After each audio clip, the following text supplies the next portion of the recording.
অন্তরকে মসজিদমুখী করার 10 নম্বর যে উপায়, সেটা হচ্ছে আপনাকে সেবায় অংশগ্রহণ করতে হবে।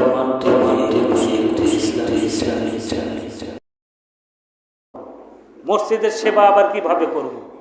মসজিদে যে কাজগুলি রয়েছে সেই কাজে অংশগ্রহণ করতে হবে। বলছিলাম অর্থ, সময় এবং শ্রম, এই তিনটা যে জায়গায় থাকবে তার প্রতি একটা দয়া মায়া মহব্বত থাকবে। আপনি নিজের টাকায় যখন কিছু করবেন, এটাকে যখন নিজে শ্রম দিবেন, এই কাজ করতে গিয়ে যখন আপনার শরীর থেকে ঘাম ঝরবে, ওই বস্তুর প্রতি আপনার যেমন একটা মায়া থাকবে, অন্যের বস্তুর ওপর আপনার ওই রকম মায়া থাকবে না। এটাই বাস্তব। মিলিয়ে দেখেন কথাটা। এই মসজিদের সেবায় অংশগ্রহণ করা বলতে, এই মসজিদে আপনার অবস্থান করবেন, যে এলাকায়, যে মহল্লায়, এবং সারা দুনিয়ার যত মসজিদ রয়েছে প্রত্যেকটা মসজিদের সেবায় অংশগ্রহণ করার চেষ্টা করবেন। কিভাবে? অর্থ দিয়ে, শ্রম দিয়ে এবং সময় দিয়ে। আপনি এইভাবে মসজিদের সেবায় নিয়োজিত যদি থাকতে পারেন, তাহলে আপনার অন্তর মসজিদে এমনিতেই আসবে। এই প্রসঙ্গে আল্লাহ রাসূল জানিয়ে দিয়েছেন, জাবির বিন আব্দুল্লাহ থেকে বর্ণিত, তিনি বলেন, আল্লাহ রাসূল বলেছেন, মামবানা লিল্লাহি কামাফহাসি কতাতিন, যে ব্যক্তি একমাত্র আল্লাহর জন্য যে ব্যক্তি কবুতরের ডিম পাড়া জায়গা পরিমাণ অথবা আও আসগর, অথবা তার চাইতেও ছোট একটা মসজিদ নির্মাণ করে। একটা কবুতর ডিম পাড়তে কতটুকু জায়গা লাগে? একটা কবুতর ডিম পাড়তে যতটুকু জায়গা, এই জায়গা পরিমাণ কেউ যদি একটা মসজিদ নির্মাণ করে, আও আসগর, অথবা তার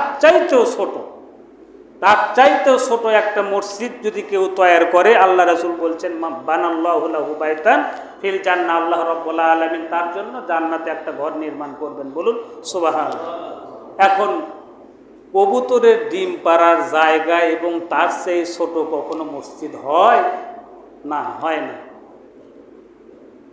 এর মানে মুহাদ্দিসগণ, হাদিস বিশারদ যারা, তারা এটাকে নিয়ে অনেক আলোচনা করেছেন। তারা বলছেন, আপনার অর্থে যদি এতটুকু পরিমাণ একটা মসজিদ তৈরি হয়, আপনার অতটুকু টাকা নেই, আপনার এতটুকু জায়গা যদি আপনার অর্থে তৈরি, মানে একটা মসজিদ তৈরি হয়, তাহলেও আল্লাহ আপনাকে এর বিনিময়ে জান্নাতে একটা ঘর দান করবেন। এমন একটা জায়গা, সেটাই হচ্ছে এই মসজিদ। এই কথাই বলা হয়েছে মসজিদের সেবায় অংশগ্রহণ করা। যখন যে কাজ লাগবে, মসজিদে যখন যে কাজে প্রয়োজন, যার অর্থ আছে সে বলবে এরকম যে আমি একাই এই কাজ করে দেব, মানে এই সুযোগ আমি কাউকে এর সঙ্গে শরীক হতে দেব না। মসজিদে একটা জিনিসের প্রয়োজন, 10 জনের কাছে কেন বলতে হবে?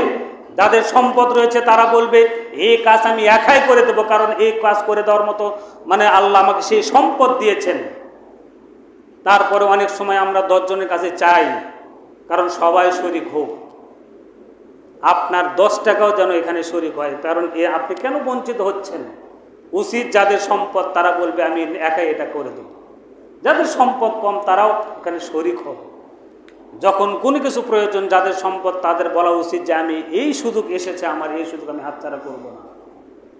এটা তো বললাম মসজিদের ছোট্ট একটা জায়গা যদি আপনার অর্থে ব্যবহৃত মানে তৈরি হয়, এর বিনিময়ে আল্লাহ আপনাকে জান্নাতে একটা ঘর দান করবেন। এর কথায় অনেক ব্যাখ্যায় এসেছে, আপনার হতে পারে 10 টাকা, 20 টাকা, 50 টাকা।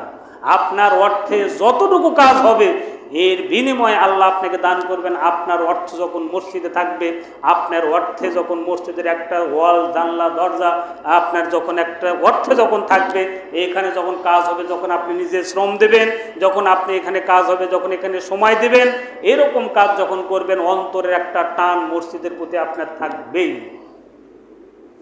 এবার আসুন আরেকটি হাদিস, যেটা না বললেন, ওসমান রাদিয়াল্লাহু তাআলা আনহু হতে বর্ণিত, তিনি বলেন, মান বানা লিল্লাহি মাসজিদান বানাল্লাহু লাহু বাইতান ফিল জান্নাহ।